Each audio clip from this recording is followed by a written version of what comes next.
Hi guys, welcome back to my channel. Today I'm going to show you how you can configure email access permissions on Windows 11.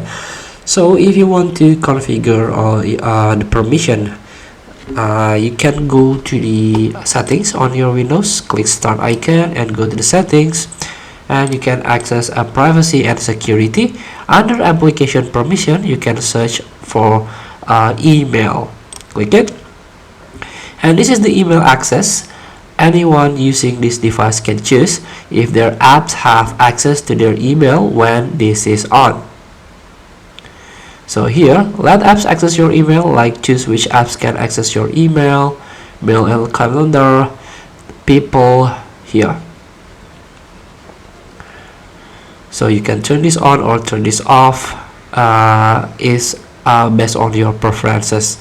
So by default, this email access is on. So feel free to try. Thank you for watching.